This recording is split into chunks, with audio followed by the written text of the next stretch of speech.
Eu estava com a mala na mão, parada em frente à porta do quarto de hóspedes. Minha filha Júlia cruzou os braços e soltou: "Mãe, aqui não é hotel. Se quer ficar, paga aluguel. 1.200 por mês." Senti a garganta fechar. Não era o valor, era o jeito que ela falou, como se eu fosse uma estranha pedindo favor. Aquele apartamento onde ela morava, eu dei R$180 mil de entrada. Vendi minha casa, a casa que seu pai e eu construímos tijolo por tijolo para ajudar ela a ter um lugar dela. E agora, 2 anos depois, eu era tratada como invasora. Engoli seco. Não ia chorar na frente dela. "Tudo bem", eu disse, com a voz mais firme que consegui.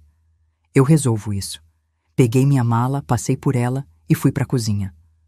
Júlia ficou parada no corredor, com aquela cara de quem esperava que eu implorasse. Mas eu não ia implorar. Não dessa vez. Sentei na banqueta da cozinha americana, aquela que eu mesma escolhi quando ajudei ela a mobiliar o apartamento. A torneira pingava. Ping, ping, ping. Eu sempre falava para ela consertar, mas ela nunca ligava. Abri a carteira. No fundo, atrás do cartão do SUS e de um cupom vencido da farmácia, tinha um cartão de visita amarelado. Fazia 12 anos que eu não olhava para aquilo. Beatriz Sampaio, diretora executiva, Grupo Almeida Investimentos. Passei o dedo em cima do nome. Meu nome. Mas um nome que minha filha nunca conheceu de verdade. Peguei o celular. Minha mão tremia um pouco. Não de medo, de raiva entalada. Digitei o número. 3 toques. "Alô?" "Rogério, sou eu, a Beatriz." Do outro lado, silêncio. Depois, aquela voz grave que eu conhecia há 30 anos. "Bea, meu Deus, Beatriz Sampaio. Pensei que você tinha sumido do mapa." "Quase", eu respondi, olhando para o teto para segurar as lágrimas. "Rogério, eu preciso de um favor." "Qualquer coisa, você sabe disso." "Preciso de um lugar para ficar, só por uns dias, até eu me organizar." Ele nem hesitou. "Tenho um flat corporativo vazio. Mando o motorista te buscar amanhã, 9 da manhã, pode ser?" "Pode." Desliguei. Respirei fundo. O cheiro de café velho ainda estava no ar. Júlia sempre deixava a garrafa térmica suja na pia. Levantei, lavei a xícara que ela tinha usado no café da manhã e deixei secar no escorredor. Não sei por que fiz isso. Talvez porque, mesmo machucada, eu ainda era mãe. Ainda cuidava sem pensar. Júlia apareceu na cozinha, mexendo no celular. "Mãe, você vai mesmo embora?" "Vou." "Pra onde?" "Pra um lugar onde me respeitam." Ela bufou, como se eu tivesse sendo dramática. Não sabia que eu estava sendo literal. Passei a noite naquele sofá da sala, enrolada numa manta fina. Júlia trancou a porta do quarto dela. Ouvi o barulho da chave girando na fechadura. Fiquei olhando para o teto, ouvindo o som dos carros lá fora. Me perguntei quando foi que eu virei tão pequena nos olhos da minha própria filha. Quando foi que ser mãe passou a significar peso. Eu não queria brigar. Eu só queria voltar a ser tratada como gente. Às 6 da manhã, levantei, dobrei a manta, arrumei minha mala, tomei um café rápido, pão com margarina, nada de especial. Júlia ainda dormia. Às 9 em ponto, a campainha tocou. Desci. O porteiro olhou para mim com aquela cara de espanto que eu nunca vou esquecer.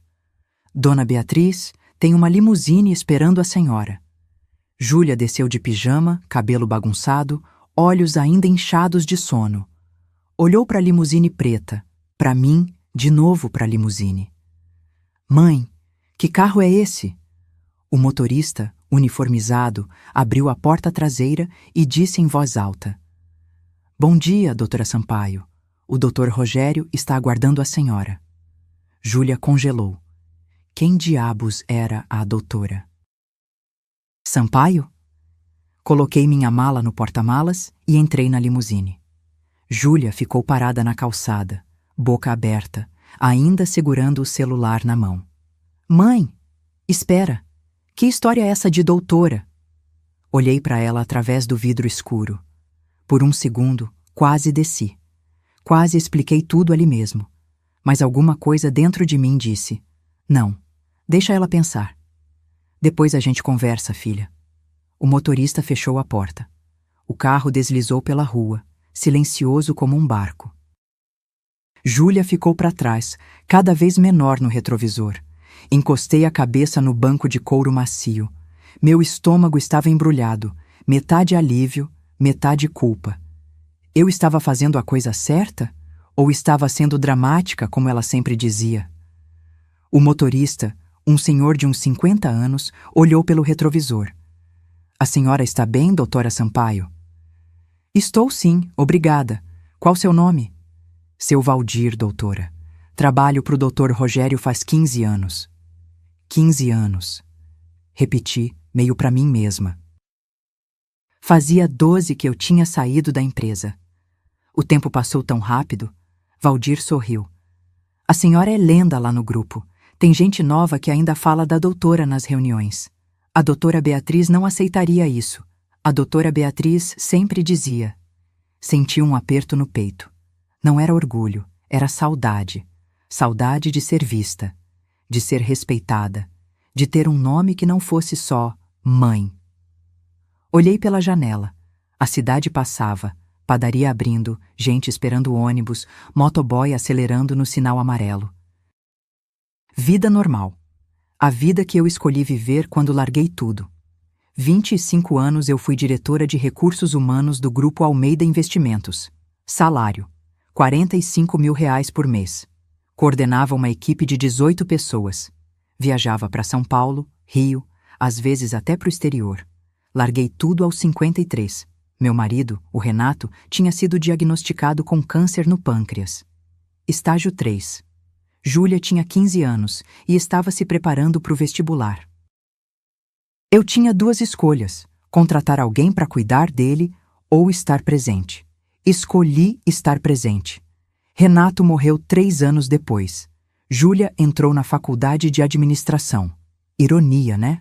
A filha da executiva estudando administração, mas sem saber que a mãe tinha sido uma das mais respeitadas do mercado. Eu nunca contei. Não quis que ela se sentisse pressionada. Não quis que ela achasse que precisava ser como eu. Então fui só a mãe, a viúva, a dona de casa, a mulher comum. Mas agora, sentada naquela limusine, com a bolsa no colo e o celular vibrando com mensagens de Júlia, eu percebi uma coisa. Eu não me escondi para proteger ela. Eu me escondi porque tinha medo. Medo de que, se ela me visse inteira, com carreira, com conquistas, com poder, ela descobrisse que eu também era humana, que eu também tinha falhas, que eu também podia errar. E mães não podem errar, né? Pelo menos é isso que a gente acredita. O celular vibrou de novo. Mensagem de Júlia. Mãe, me liga. Por favor. Não respondi. Não ainda. A limusine parou em frente a um condomínio na Asa Sul, um daqueles prédios modernos, todo de vidro, com portaria 24 horas e segurança na entrada. Valdir desceu, pegou minha mala, o porteiro me cumprimentou com um aceno respeitoso. Doutora Sampaio, o doutor Rogério está aguardando no flat 804. Entrei no elevador. Meu reflexo no espelho. Uma mulher de 65 anos, cabelo grisalho preso num coque, blusa branca simples, calça jeans. Nada de especial. Mas meus olhos estavam diferentes. Estavam acordados. O elevador parou no 8º andar. A porta se abriu. E lá estava Rogério Almeida, CEO do grupo, sorriso largo, braços abertos. Bea, bem-vinda de volta. De volta aonde exatamente?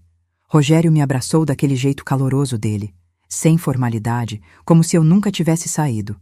Ele estava mais grisalho, uns quilos a mais, mas o sorriso era o mesmo. Entra, deixa eu te mostrar o flat. Era amplo, clean, com aquela decoração corporativa. Sofá cinza, mesa de vidro, quadros abstratos na parede. Impessoal, mas confortável. Tinha até uma sacada com vista para a cidade. Fica à vontade, Bea. Usa o tempo que precisar. Sério mesmo. Coloquei a mala no chão. Minha perna esquerda estava cansada. Eu esquecia que não tinha mais 20 anos. Sentei no sofá e respirei fundo. Rogério trouxe 2 copos de água. Sentou na poltrona em frente. Sua filha não sabe da sua trajetória? Ele perguntou direto. Não, não da forma como foi. Por quê? Segurei o copo com as 2 mãos. A água estava gelada demais, machucando os dedos, mas eu não soltei. Porque quando o Renato adoeceu, ela tinha 15 anos. Eu larguei tudo para estar presente. Depois que ele morreu, ela estava construindo a vida dela. Não quis que se sentisse em dívida comigo. Rogério balançou a cabeça. Você sempre foi assim, protegendo todo mundo, menos você. Ele não estava errado. Levantei, fui até a mala, puxei um envelope amarelado que eu guardava no fundo. Dentro tinha uma revista antiga, As 50 Mulheres Mais Influentes do Mercado Financeiro. Ano 2008. Minha foto estava na página 17. Beatriz Sampaio, 43 anos, diretora de RH do Grupo Almeida. Gente é o maior ativo de qualquer empresa. Eu estava de blazer preto, cabelo curto, sorriso confiante. Parecia outra pessoa. Ou melhor, parecia eu, antes de decidir ser invisível. Mostrei para Rogério. Ele riu. Eu lembro dessa matéria. Você odiou a foto. Odiei mesmo. Disseram que eu parecia dura demais. E você era. No melhor sentido. Ele disse. Sério agora.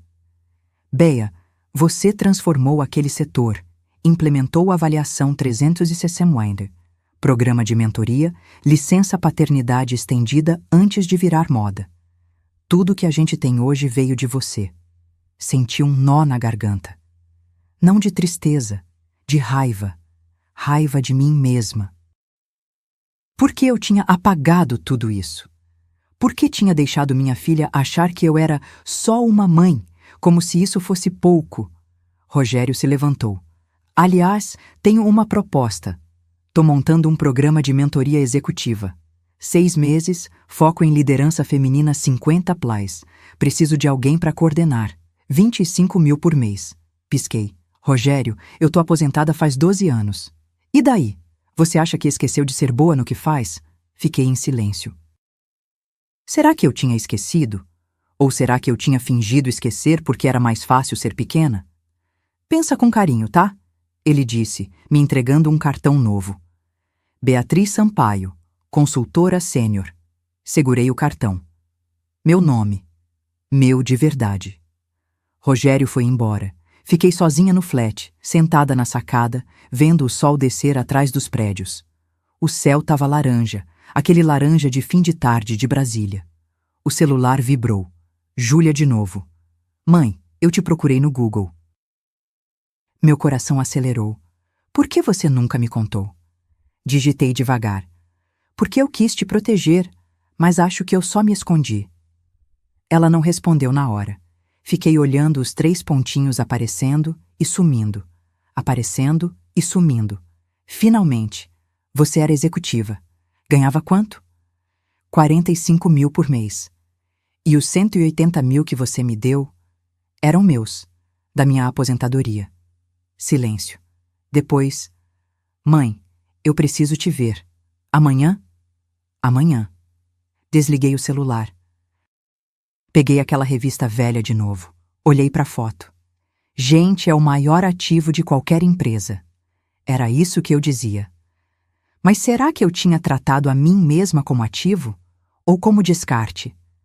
Deitei na cama do flat. Lençóis brancos, travesseiro firme. Fechei os olhos. E pela primeira vez em anos, eu não senti culpa por estar num lugar que era só meu. Mas será que Júlia ia me perdoar por ter mentido a vida toda? Júlia chegou no flat às 3 da tarde. Eu tinha passado a manhã inteira revirando papéis velhos, contra-cheques antigos, certificados de cursos, fotos de eventos corporativos. Cada documento era uma prova de uma vida que eu tinha enterrado. Quando a campainha tocou, minha boca estava seca. Abri a porta. Ela estava de moletom, sem maquiagem, olhos vermelhos. Tinha chorado. Muito. Oi, mãe. Oi, filha. Ficamos paradas ali, sem saber se nos abraçávamos ou não. Foi ela quem deu o primeiro passo. Me abraçou forte, apertado, e começou a chorar no meu ombro. Eu sou uma idiota ingrata. Júlia. Não, mãe, deixa eu falar. Ela se soltou, limpou o rosto com a manga do moletom e entrou. Sentou no sofá, mãos tremendo. Eu sentei do lado dela, mas deixei um espaço. Não queria pressionar. Eu passei a noite inteira lendo sobre você, ela começou. Achei entrevistas, matérias, até um vídeo seu num seminário de 2010. Você falava sobre liderança, sobre valorizar pessoas. E eu te tratei como lixo. Você não me tratou como... Tratei sim, ela gritou, e tampou a boca na mesma hora. Desculpa. Eu só... Mãe, eu não sabia. Eu juro que não sabia quem você era. E agora que sabe, mudou alguma coisa? Ela parou. Olhou para mim com aqueles olhos iguais aos do Renato. Castanhos, fundos, honestos quando queriam ser. Mudou tudo. Porque eu percebi que eu nunca te vi de verdade. Para mim, você sempre foi a mãe, a viúva, a mulher que ficou em casa. Eu achava que você não tinha feito nada da vida. Aquilo doeu, mas era verdade. E verdade dói mais que mentira mal contada. E sabe de onde veio essa ideia? Júlia continuou, voz baixa agora. Do Cássio. Meu estômago embrulhou. O Cássio falava isso? Ele plantava. Devagarinho. Sua mãe vai morar de graça aqui para sempre. Ela tem que contribuir. Você não pode virar babá da sua mãe. Ele falava com aquele jeitinho, sabe? Como se estivesse me protegendo.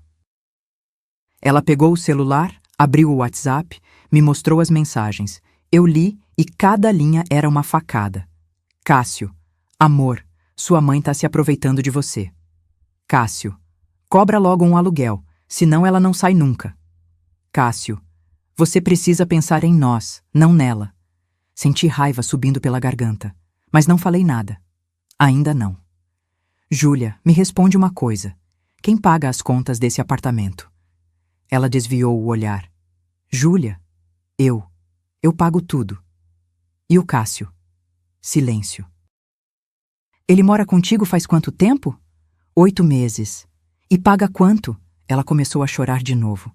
Ele disse que estava fazendo freela, que o dinheiro ia entrar. Eu paguei o condomínio sozinha esses últimos 3 meses. R$ 3.400. Meu Deus!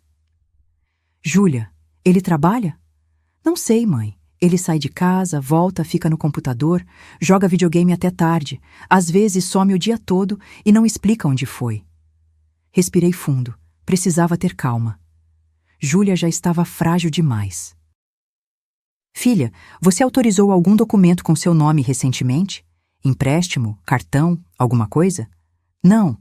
Por quê? Só me responde. Você confia nele? Ela olhou para mim, e naquele olhar eu vi a verdade. Ela não confiava, mas tinha medo de admitir. Eu não sei mais em quem confiar, mãe. Segurei a mão dela. Estava gelada. Então confia em mim. Me deixa te ajudar. Ela assentiu.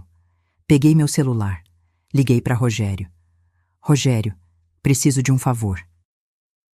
Você ainda tem contato com aquele investigador particular que a gente usava para background check? Tenho. Por quê?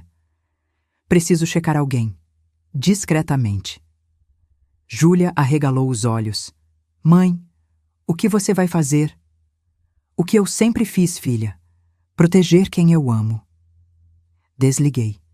Olhei para ela. Agora me conta tudo sobre o Cássio.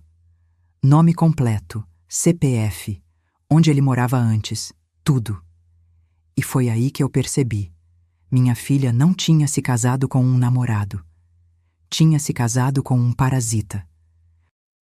Levei Júlia até a cozinha do flat. Fiz um chá de camomila, daqueles de saquinho mesmo, nada sofisticado. Ela segurou a caneca com as 2 mãos, igual fazia quando era criança, e voltava da escola com frio. Cássio Henrique Tavares, ela disse, voz baixa. 32 anos.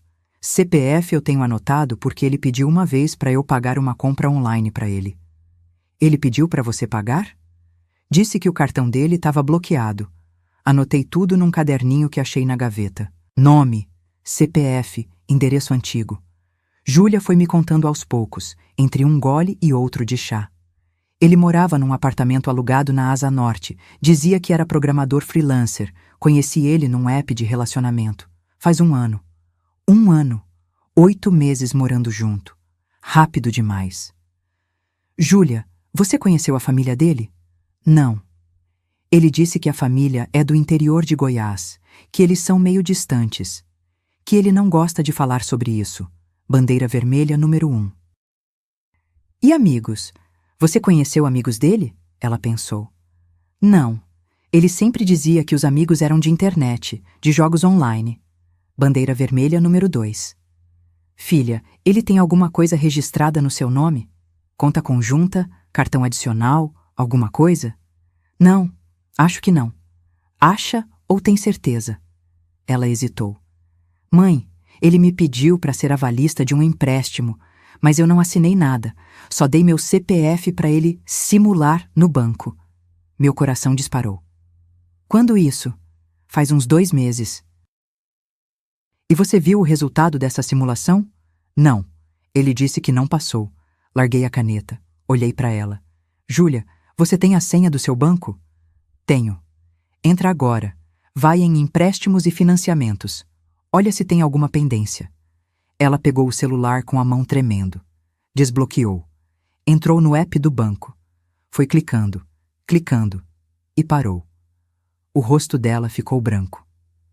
Mãe, tem um empréstimo consignado de R$35 mil, no meu nome. O chá dela virou na caneca, molhando a mesa. Ela nem percebeu. Foi aprovado há 45 dias, parcelas de R$1.200 por mês. Desconto automático. Senti o estômago embrulhar, mas não podia fraquejar agora. Deixa eu ver. Peguei o celular dela. Li cada linha do contrato. Assinatura digital. Data: 4 de novembro.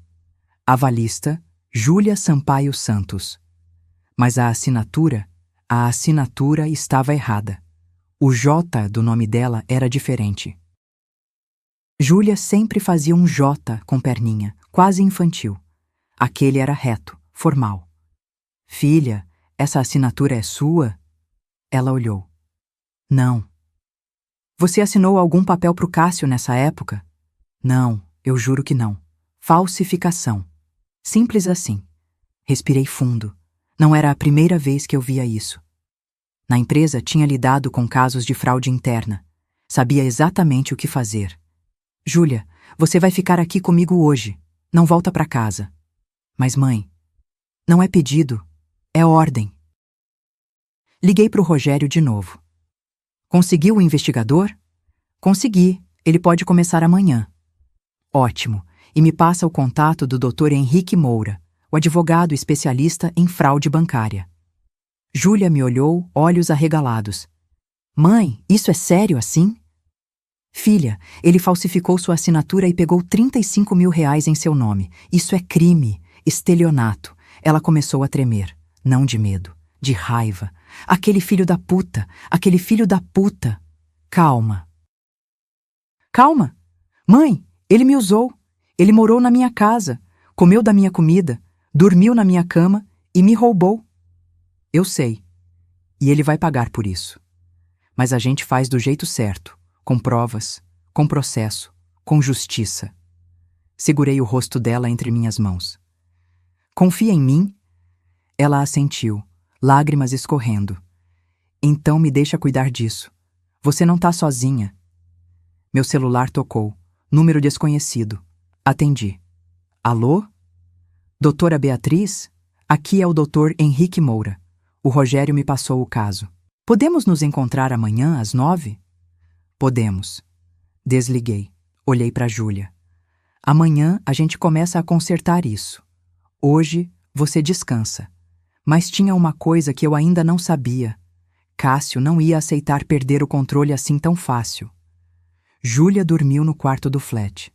Eu fiquei na sala, acordada até tarde, com o notebook aberto. Rogério tinha me mandado o contato do investigador particular, Um tal de Mauro Lins, ex-policial civil, discreto e eficiente.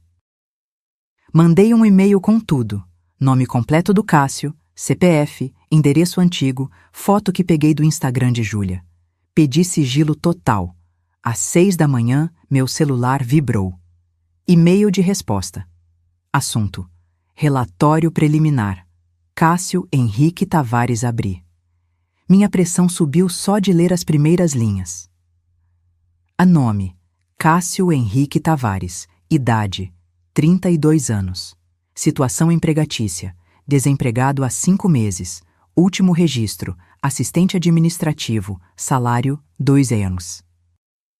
100. Histórico financeiro: 3 cartões de crédito negativados. Dívida total: 48.600. 2 processos de cobrança em andamento. Histórico de relacionamentos: relacionamento anterior com Patrícia Lemos, 2021-2023. Ela registrou BO por ameaça após término. Relacionamento anterior com Amanda Rocha, 2019-2021. Ela relatou em grupo de apoio online que ele contraiu empréstimos no nome dela sem autorização. Observações: padrão de comportamento parasitário.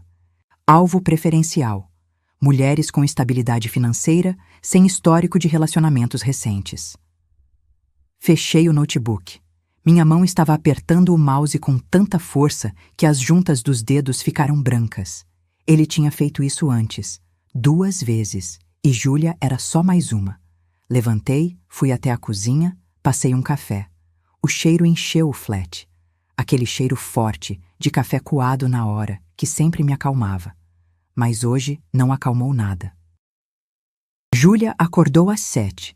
Saiu do quarto de olhos inchados, cabelo bagunçado. Bom dia, mãe. Bom dia. Senta aqui. Ela sentou. Empurrei uma xícara de café para ela, sem açúcar, do jeito que ela gostava.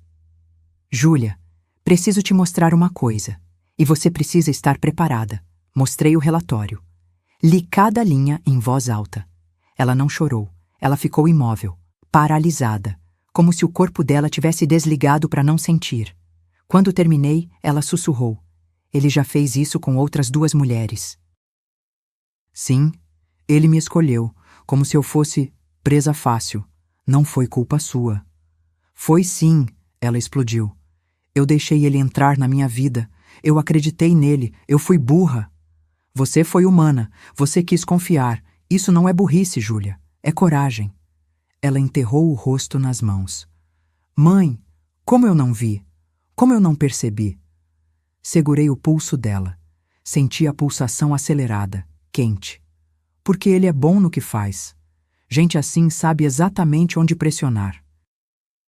Sabe como criar necessidade, dependência. Você não foi a primeira. E se a gente não fizer nada, não vai ser a última. Ela levantou o rosto. Os olhos dela tinham mudado. Não era mais dor. Era decisão. O que a gente faz agora? A gente se encontra com o Dr. Henrique às 9. A gente registra a queixa-crime. E a gente tira esse homem da sua vida, legalmente. Ela assentiu. Às 8h30, estávamos prontas. Júlia de calça jeans e camisa branca, cabelo preso. Eu de blazer cinza, o único que tinha trazido na mala. Parecia roupa de reunião. E era. Reunião de guerra. No caminho, Júlia perguntou: Mãe, e se ele sumir? E se ele pegar o dinheiro e fugir? Ele não vai fugir. Como você sabe? Porque gente assim não foge. Eles acham que são espertos demais para serem pegos. Ele vai tentar negociar, ameaçar, manipular. E é aí que a gente pega ele. O escritório do Dr. Henrique ficava na 905 Sul. Sala ampla, estante cheia de códigos, mesa de madeira pesada. Ele tinha uns 50 anos, gravata azul marinho, aperto de mão firme. Doutora Beatriz, é um prazer revê-la. O prazer é meu, Henrique. Essa é minha filha, Júlia. Ele cumprimentou Júlia com seriedade respeitosa. Sentamos. Então, ele começou abrindo uma pasta. Empréstimo fraudulento, falsificação de assinatura, estelionato. Isso dá de 2 a 5 anos de reclusão. Vamos precisar de laudo grafotécnico para comprovar que a assinatura não é dela. Quanto tempo leva? 1 semana no máximo. E enquanto isso? Enquanto isso, a gente solicita o bloqueio do empréstimo no banco. E pedimos medida protetiva de urgência. Júlia se remexeu na cadeira. Medida protetiva? Para ele não se aproximar de você, nem fisicamente, nem por mensagem. Ela engoliu seco. Dr. Henrique continuou. Mas antes disso, preciso que você me conte tudo, desde o começo. E foi aí que Júlia começou a falar. E quanto mais ela falava, mais eu percebia. Eu tinha falhado como mãe. Não por ser ausente, mas por ter me tornado invisível. A reunião com o Dr. Henrique durou 2 horas. Júlia contou tudo. Cada detalhe, cada mentira, cada promessa quebrada. Ele anotava tudo, metódico, sem julgar. Quando saímos do escritório, o sol estava alto, queimando. Brasília em janeiro é fogo puro.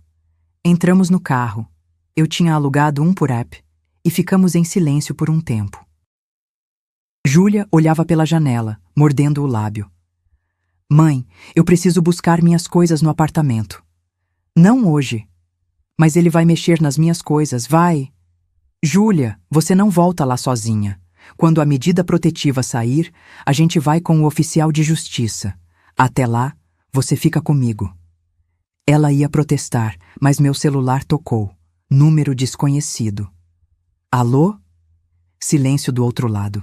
Depois, uma voz masculina, arrastada. Alô? É a mãe da Júlia?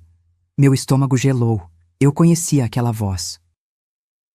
Das poucas vezes que Cássio tinha vindo jantar lá em casa, quando ainda morava na minha casa antiga. Quem fala? Cássio. Cadê a Júlia?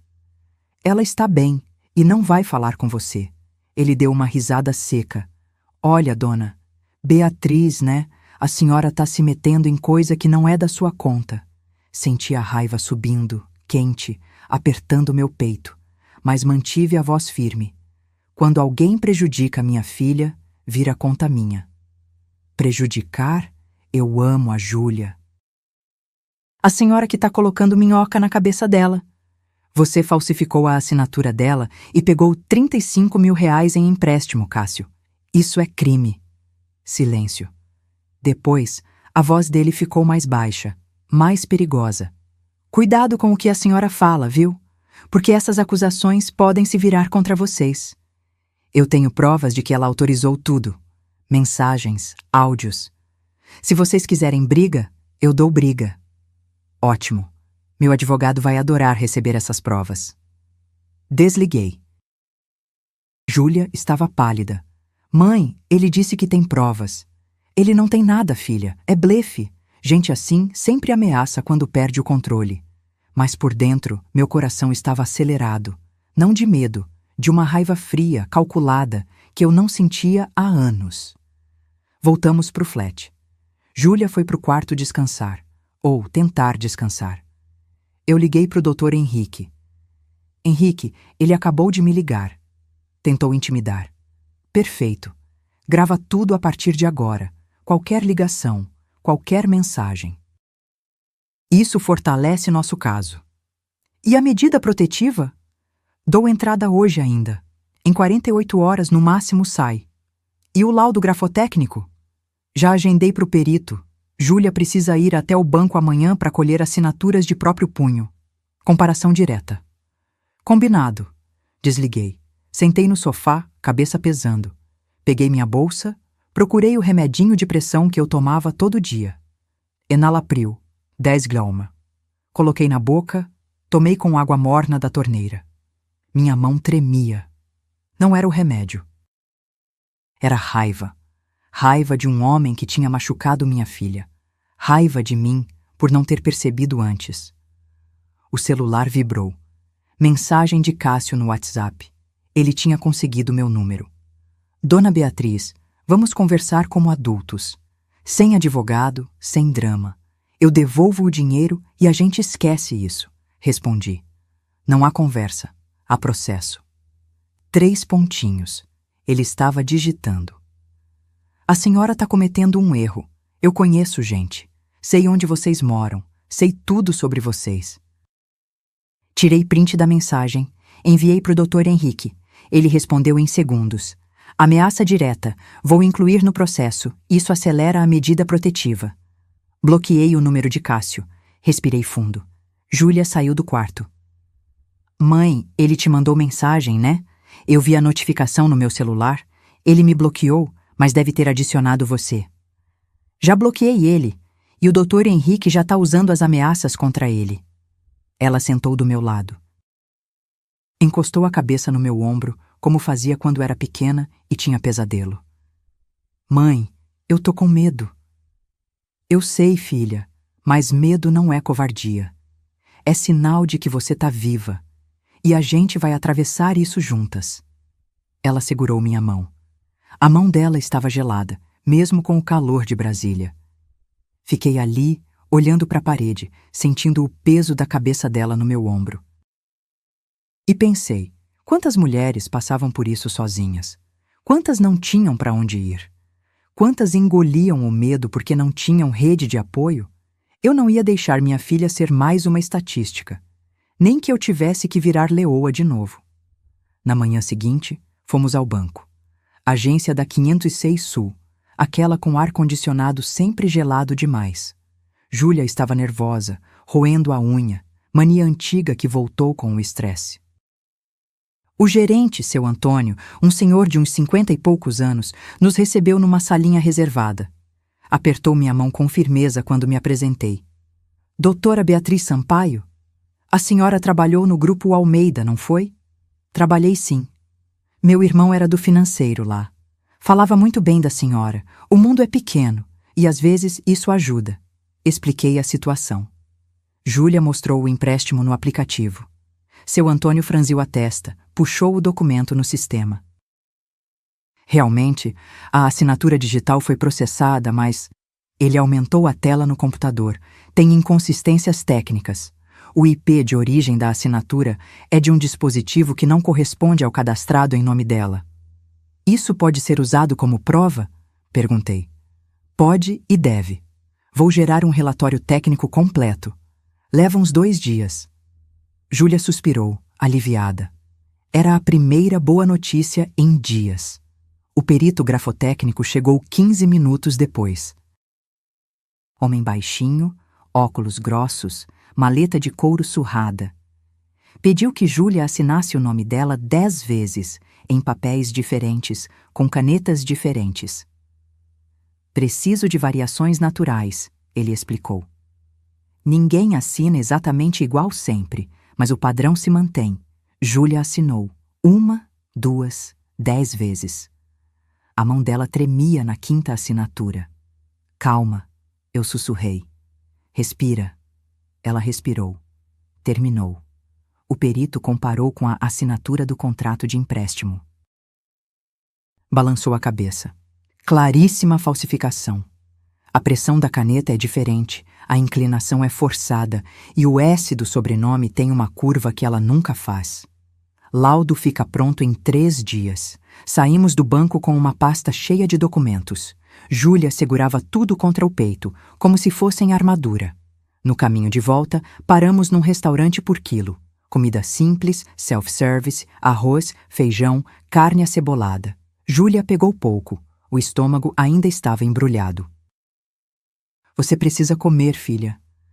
Eu sei, mas não desce. Forcei ela a comer pelo menos um pouco de arroz com ovo. Ela comeu devagar, mastigando como se cada garfada pesasse. Mãe, quando isso vai acabar? Logo. A medida protetiva sai hoje ou amanhã. O laudo em 3 dias. Depois é só questão de processo. E se ele não aceitar? Ele não tem escolha. A lei não pergunta se ele aceita. Ela empurrou o prato. Eu ainda não acredito que ele fez isso comigo. Eu achava que ele gostava de mim.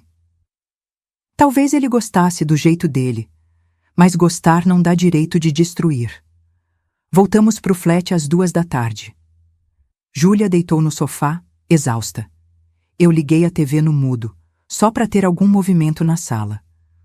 O celular do Dr. Henrique tocou às 4. Doutora Beatriz, A medida protetiva foi deferida.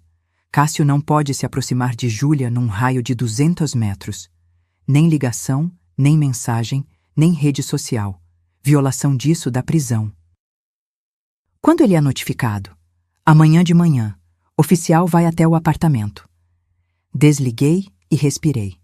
Primeira vitória. Contei para Júlia. Ela fechou os olhos, lágrimas escorrendo para o lado. Obrigada, mãe. Não precisa agradecer. Eu sou sua mãe. É para isso que eu existo. A noite caiu. Pedi comida japonesa. Aqueles combinados simples de salmão e Filadélfia. Júlia comeu um pouco mais dessa vez. Estávamos assistindo uma série boba quando o celular dela vibrou. Ela olhou e congelou. Mãe, o que foi? Ela me mostrou a tela. Mensagem de um número desconhecido. Júlia, sou eu. Troquei de chip. A gente precisa conversar. Eu te amo. Por favor, não faz isso comigo. Eu posso mudar. Senti minha mandíbula travar. Bloqueia. Agora. Mas mãe... Júlia, bloqueia. Ela bloqueou. Mas a gente sabia. Ele ia tentar de novo, e de novo, até ser obrigado a parar. Enviei print da mensagem para o Dr. Henrique. Ele respondeu. Violação da medida antes mesmo de ser notificado. Péssimo para ele. Ótimo para nós. Júlia foi para o quarto. Eu fiquei na sala, luz apagada, olhando pela janela. A cidade piscava lá embaixo. Tantas janelas acesas, tantas histórias, tantas mulheres, talvez, passando pela mesma coisa. E eu pensei, amanhã, quando o oficial bater na porta dele, Cássio vai descobrir que mexeu com a mãe errada. O oficial de justiça tocou a campainha do apartamento às 9h15 da manhã. Eu, Júlia e o Dr. Henrique estávamos do lado de fora, no corredor. Meu coração batia forte, mas mantive a postura ereta, ombros para trás. Júlia estava segurando minha mão com força. A mão dela suava. A porta se abriu. Cássio apareceu de bermuda e camiseta regata, cabelo bagunçado, olheiras fundas. Quando viu a gente, a cara dele mudou. Da surpresa para a raiva em meio segundo. Que porra é essa? O oficial, um homem alto de uniforme azul marinho, estendeu o papel. Cássio Henrique Tavares? Sou eu. E daí? Estou aqui para notificá-lo de uma medida protetiva de urgência em favor de Júlia Sampaio Santos. O senhor está proibido de se aproximar dela num raio de 200 metros, de contatá-la por qualquer meio. Telefone, mensagem, redes sociais, sob pena de prisão. Cássio leu o papel. A veia do pescoço dele saltou. Isso é uma palhaçada! Júlia, você vai deixar sua mãe fazer isso? A gente pode resolver isso. Júlia deu um passo à frente. A voz dela saiu trêmula, mas firme.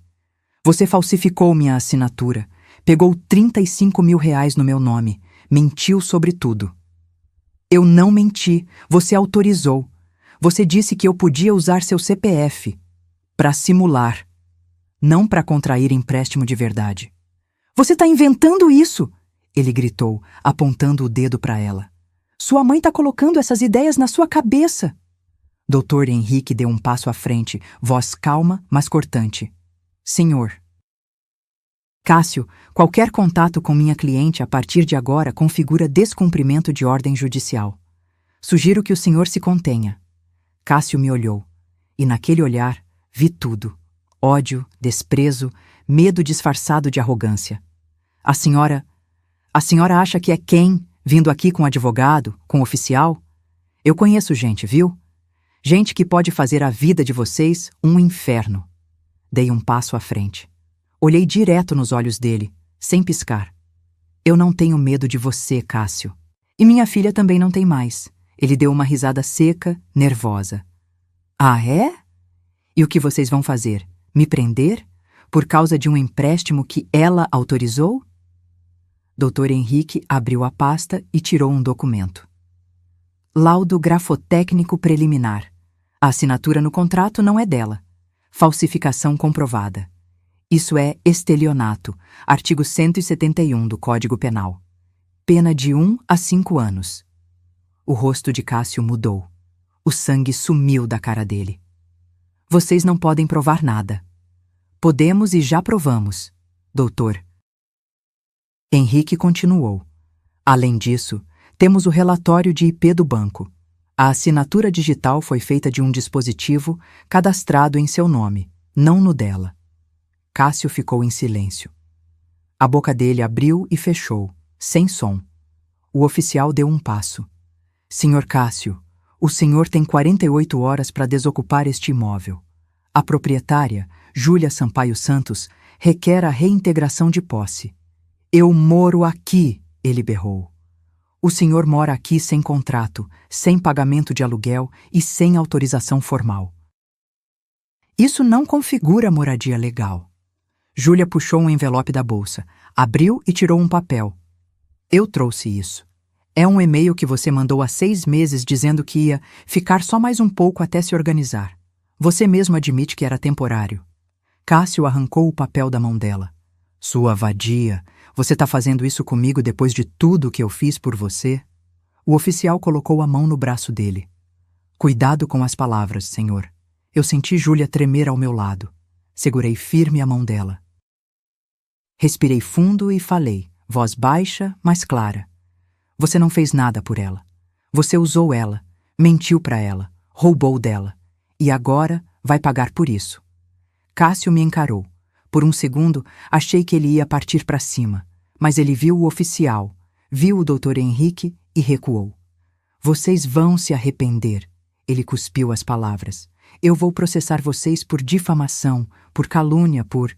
Fique à vontade, Dr. Henrique disse, guardando os papéis. Meu escritório vai adorar responder. O oficial estendeu outro documento. Intimação para audiência no fórum. 2 semanas. Não comparecer é confissão tácita. Cássio pegou o papel, amassou na mão. A gente saiu. No elevador, Júlia soltou minha mão e começou a tremer. Não era medo. Era alívio misturado com raiva, com dor, com libertação. Quando chegamos no térreo, ela parou, encostou na parede e chorou. Chorou alto, sem segurar. Abracei ela. Apertei forte. Acabou, filha. Acabou. Mas no fundo eu sabia. Homens como Cássio não aceitam perder calados. E alguma coisa me dizia que ele ainda ia tentar uma última cartada. Voltamos pro flat em silêncio. Júlia ia no banco de trás, olhando pela janela, mordendo o canto da boca. Eu dirigia devagar, mãos firmes no volante, mas a cabeça longe. Algo não estava certo.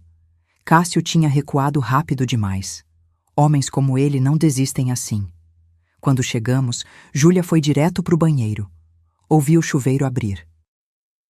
Ela precisava lavar aquele dia do corpo. Sentei no sofá, peguei o celular. Tinha uma mensagem do Dr. Henrique. Doutora Beatriz, preciso avisar. Cássio contratou advogado, Dr. Márcio Vilela, conhecido por ser agressivo em defesas. Ele vai tentar reverter a narrativa. Respondi. Deixa ele tentar, a gente tem provas. Mas senti um aperto no peito. Conhecia o nome, Márcio Vilela. Advogado criminalista caro, especialista em criar versões alternativas, em plantar dúvidas. Se Cássio tinha conseguido pagar esse cara, tinha dinheiro escondido. Ou alguém estava bancando ele. O celular tocou. Número desconhecido. Atendi. Alô? Doutora Beatriz? Aqui é Patrícia Lemos. Levei um segundo para processar. O nome estava no relatório do investigador. Patrícia? A ex-namorada do Cássio? Isso. Eu soube que ele está aprontando de novo. Com sua filha, né? Como você soube?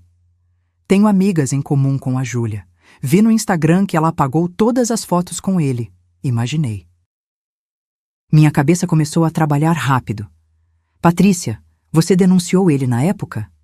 Fiz BO por ameaça, mas não fui em frente. Tive medo. Ele dizia que conhecia gente perigosa, que ia estragar minha vida. Eu acreditei. E ele fez alguma coisa financeira com você? Silêncio. Patrícia? Ele pegou meu cartão de crédito, fez compras de quase 8 mil reais. Quando descobri, ele disse que ia pagar de volta. Nunca pagou. Engoli porque achei que era mais fácil deixar pra lá do que brigar. Você tem provas? Tenho. Faturas, mensagens dele prometendo devolver. Guardei tudo. Meu coração acelerou. Patrícia, você toparia testemunhar num processo contra ele? Ela hesitou. Eu tenho medo dele. Eu entendo, mas se a gente não fizer nada, ele vai continuar fazendo isso com outras mulheres. Quantas mais vão sofrer? Respiração do outro lado, longa. Depois. Tá, eu testemunho, mas só se tiver proteção legal. Você vai ter, pode confiar em mim. Passei o contato dela pro doutor. Henrique, ele respondeu rápido. Excelente. Isso estabelece padrão criminoso. Vai pesar muito contra ele. Júlia saiu do banheiro de roupão, cabelo molhado. Mãe, quem ligou? Patrícia, a ex-namorada do Cássio. Ela vai testemunhar contra ele. Júlia sentou, olhos arregalados. Ela passou pela mesma coisa? Pior. Ele a ameaçou. Roubou 8.000 reais. Ela engoliu com medo. Meu Deus. Filha, você não foi a primeira. E se a gente não parar ele, não vai ser a última. Ela pegou minha mão. Eu quero que ele pague, mãe. Por mim, por ela, por todas.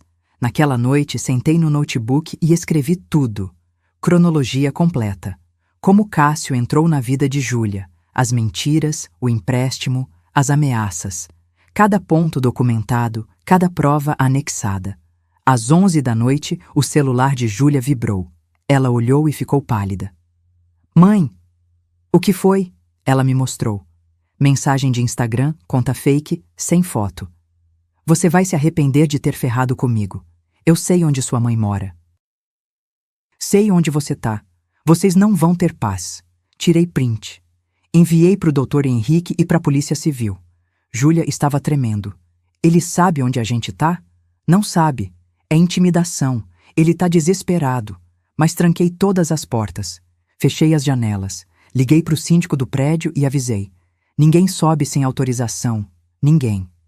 Júlia dormiu comigo naquela noite. Na mesma cama, como quando ela era pequena e tinha medo de tempestade. Fiquei acordada até tarde, olhando pro teto, ouvindo a respiração dela. E pensei. Eu passei 25 anos construindo carreiras, liderando equipes, resolvendo crises corporativas.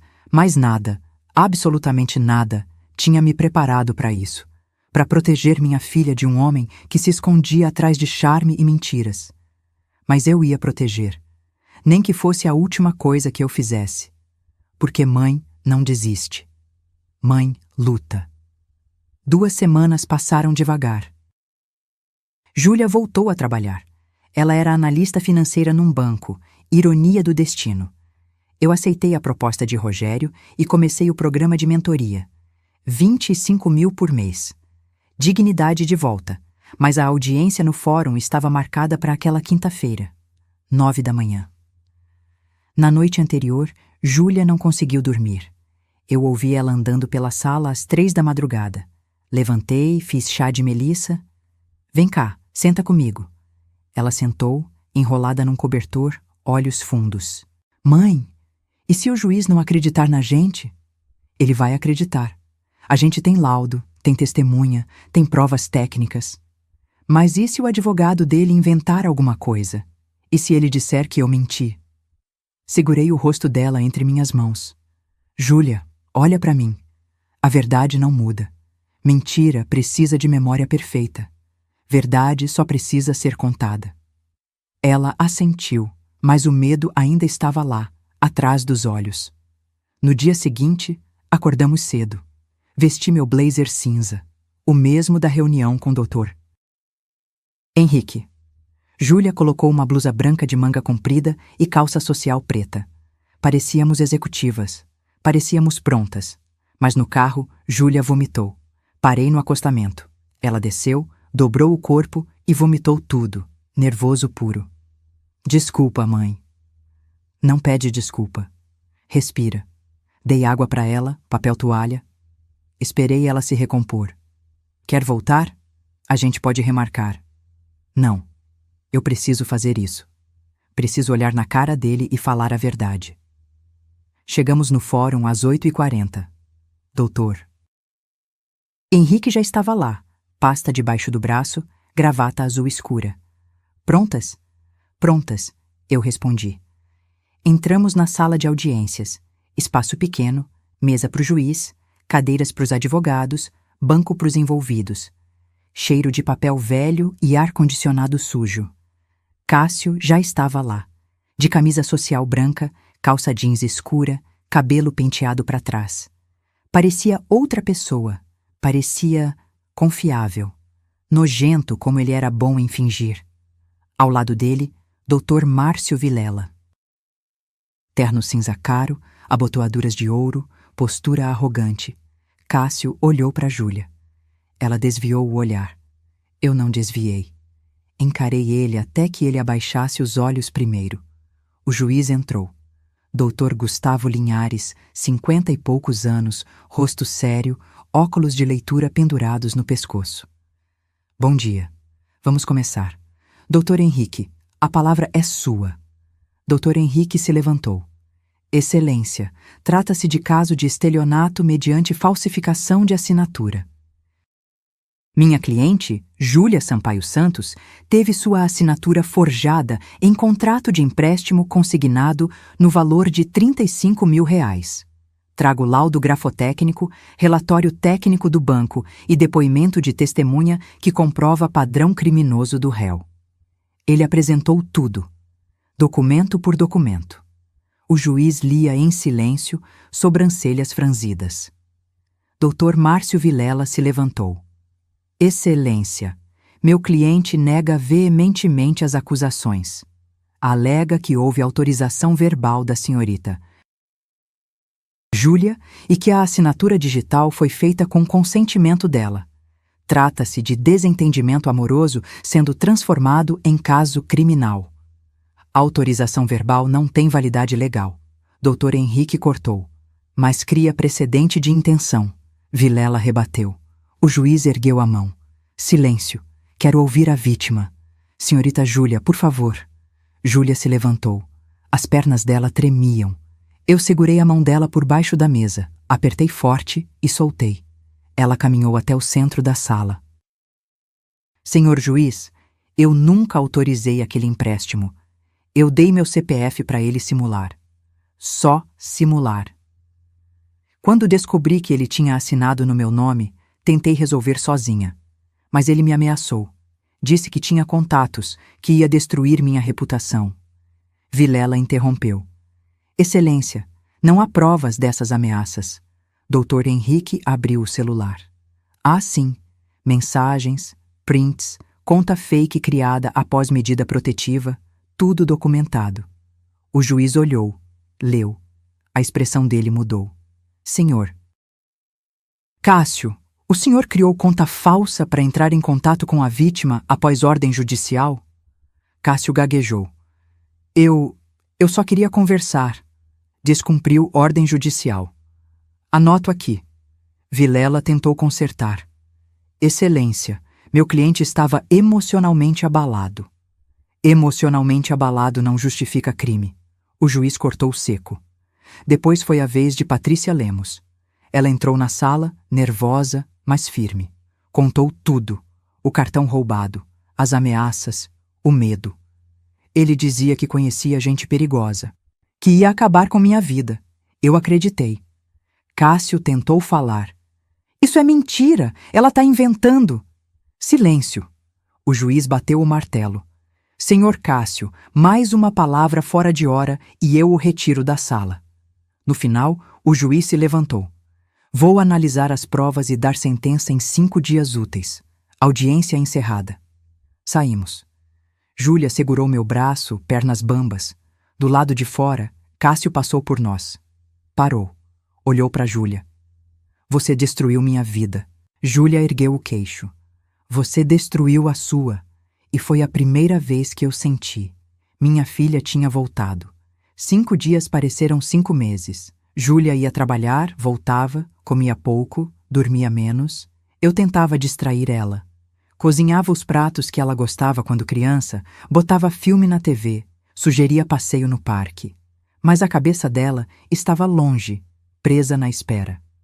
Na segunda-feira seguinte, Dr. Henrique ligou às 10 da manhã. Doutora Beatriz, a sentença saiu. Meu coração disparou. E?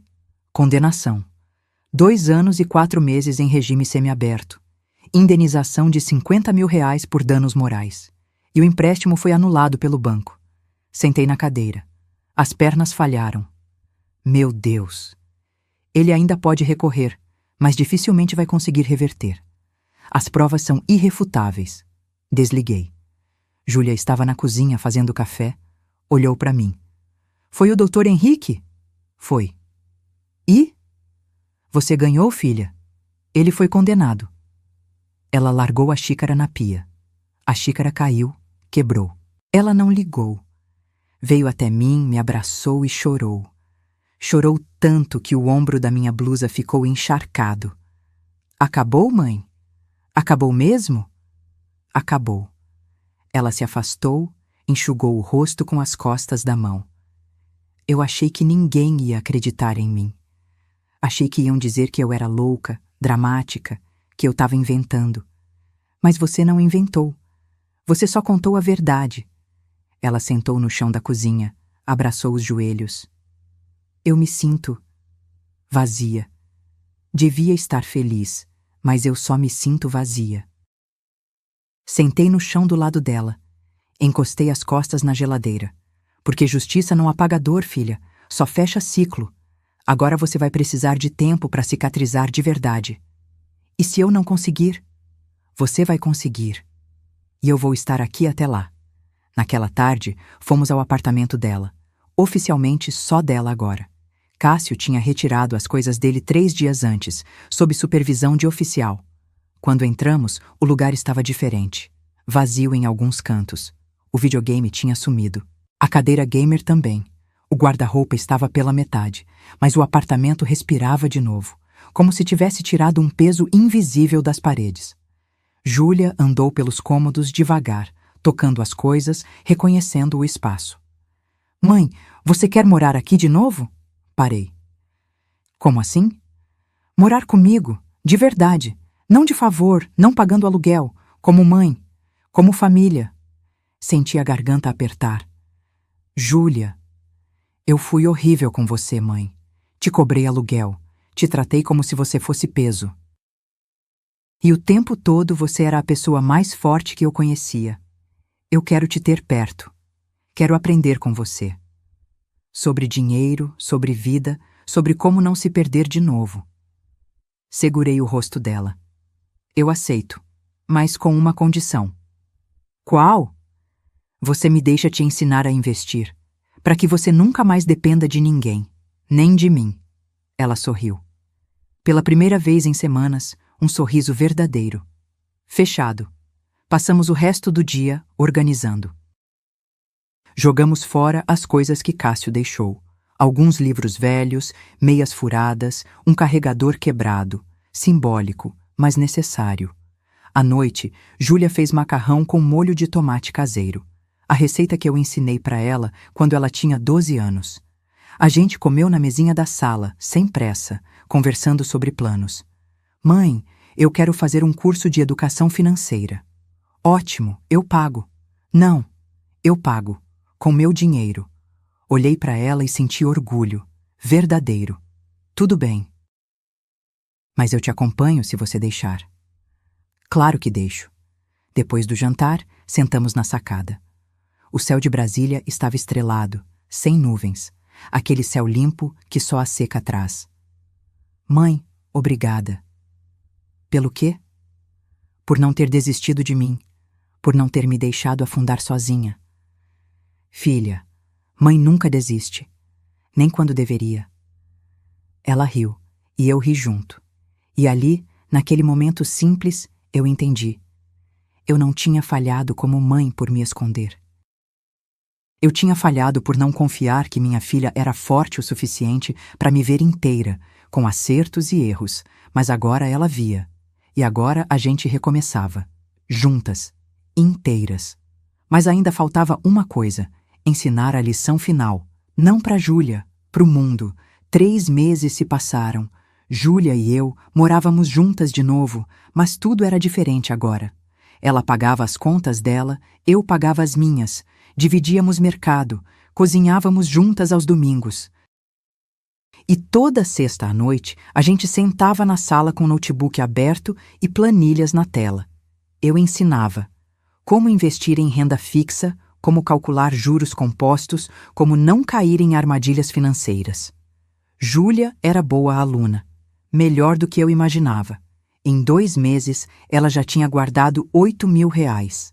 Planejava chegar aos 20.000 até o final do ano. Mãe, olha, ela me mostrou o aplicativo do banco. Meu dinheiro rendeu R$ 120 esse mês. Viu? Dinheiro trabalhando por você. Não você trabalhando só pelo dinheiro. Ela sorriu, aquele sorriso de quem finalmente entendeu. Naquela semana, Dr. Henrique ligou. Doutora Beatriz, o Cássio começou a cumprir pena. Regime semiaberto. Trabalho durante o dia, volta para a unidade prisional à noite. E a indenização? Ele entrou com pedido de parcelamento. Vai pagar R$ 500 por mês durante 8 anos. Júlia, que estava ouvindo, fez uma cara de deboche. 500 por mês? Ele vai levar uma vida inteira. Exatamente. Doutor. Henrique respondeu. E é isso que ele merece. Lembrete constante do que fez. Depois do telefonema, Júlia ficou quieta, mexendo no celular, pensativa. Mãe, posso te perguntar uma coisa? Claro. Você acha que ele vai mudar? Suspirei. Não sei, filha. Algumas pessoas mudam quando batem no fundo do poço. Outras só aprendem a mentir melhor. E a Patrícia? Como ela tá? Ela tá bem. Começou terapia. Voltou a estudar. Disse que quer fazer direito para ajudar outras mulheres. Júlia assentiu. Eu quero fazer alguma coisa também. Como assim? Ela pegou o notebook, abriu um documento. Eu escrevi isso. Quero postar no meu Instagram. Mas queria que você lesse antes. Li. Era um texto longo, honesto, cru. Ela contava tudo, sem nomear Cássio diretamente, mas contando o padrão, as mentiras, o controle disfarçado de cuidado, o empréstimo falso, o medo. E no final, ela escreveu: se você está passando por isso agora, saiba, você não está sozinha. Não é vergonha pedir ajuda. Não é fraqueza denunciar.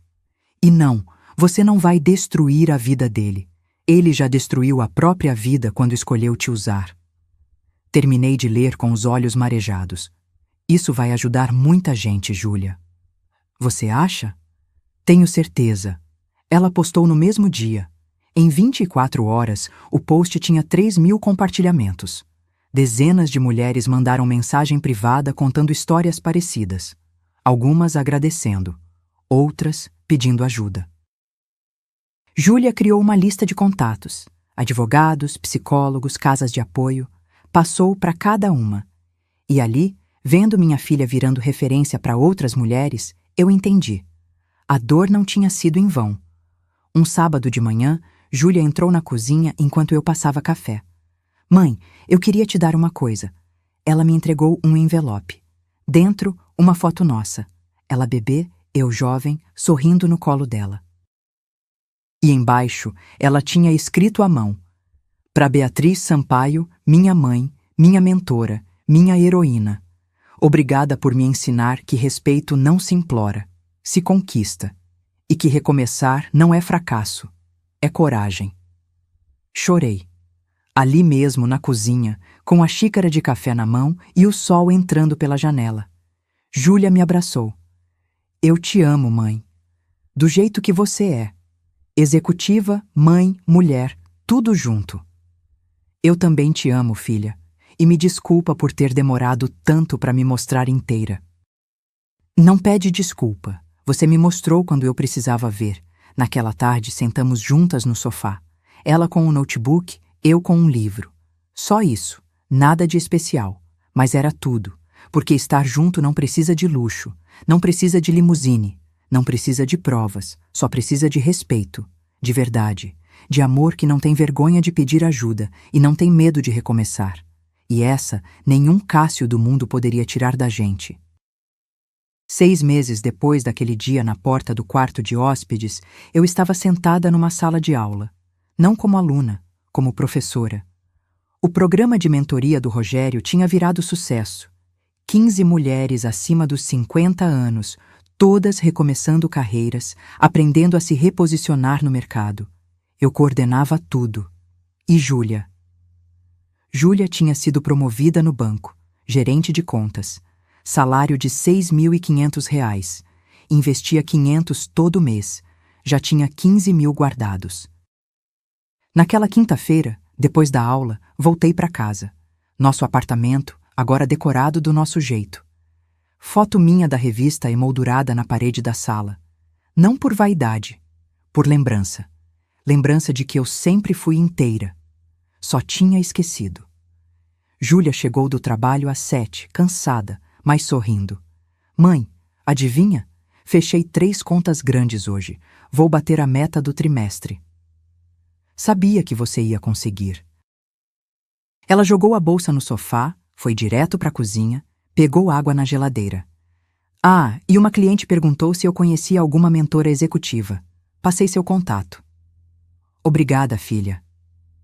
Não precisa agradecer. Você é boa no que faz. As pessoas precisam saber disso. Jantamos juntas. Arroz, feijão, bife acebolado. Comida simples, gostosa, feita com tempo. Depois do jantar, Júlia pegou o celular. Mãe, olha isso. Era uma mensagem de uma seguidora do Instagram dela. Júlia, obrigada por ter compartilhado sua história. Eu estava num relacionamento igual. Li seu post, tomei coragem, denunciei. Hoje estou livre. Obrigada por me salvar. Júlia tinha lágrimas nos olhos. Sabe quantas mensagens assim eu recebo por semana? Umas 20. 20 mulheres, mãe. Você virou referência, filha. Isso não é pouca coisa. Não sou eu sozinha, é a gente. Você me ensinou a não ter vergonha de pedir ajuda. Eu só tô passando isso pra frente. Naquela noite, fiquei na sacada, olhando a cidade. Brasília à noite é bonita do jeito dela. Luzes espalhadas, céu grande, silêncio que a gente aprende a gostar. Pensei em tudo. No dia em que Júlia me cobrou aluguel. Na limusine, no flat, no processo, nas noites de choro, nas vitórias pequenas, nas grandes, e percebi, aquele dia horrível tinha sido um presente disfarçado, porque me obrigou a parar de me esconder. Me obrigou a lembrar quem eu era antes de ser só mãe. Me obrigou a ensinar minha filha que mulher não é metade. É inteira, com carreira, com dor, com força, com medo, com tudo. Júlia apareceu na sacada, cobertor nos ombros. Mãe, você tá bem? Tô ótima. Pensando no quê? Em você, em mim, em como a gente chegou até aqui. Ela encostou a cabeça no meu ombro. Foi difícil, né? Foi. Mas valeu a pena.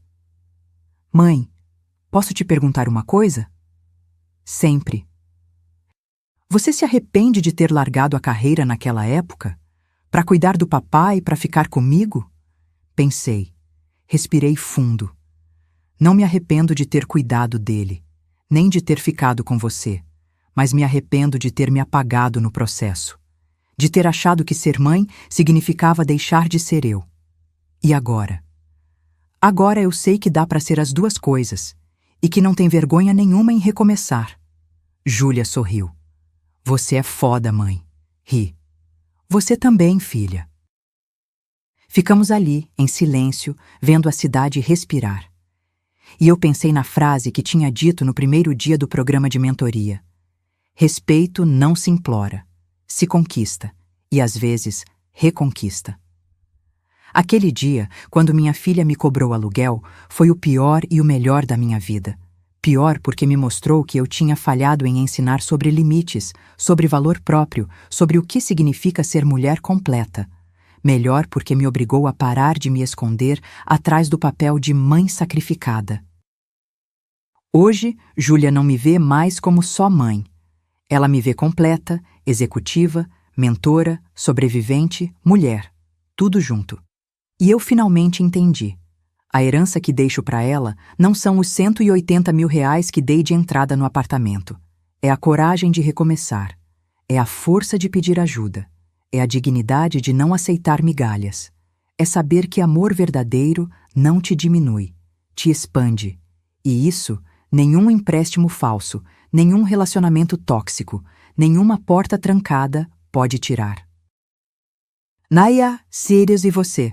Já passou por algo parecido? Já precisou recomeçar do zero? Deixa aqui nos comentários sua história. E se esse vídeo te tocou de alguma forma, deixa aquele like e se inscreve no canal. Tem muitas histórias assim vindo por aí. Ah, e me conta, de onde você está assistindo? Qual cidade? Qual país? Adoro saber que essas histórias chegam longe. Um beijo no coração. E lembra, você é mais forte do que imagina.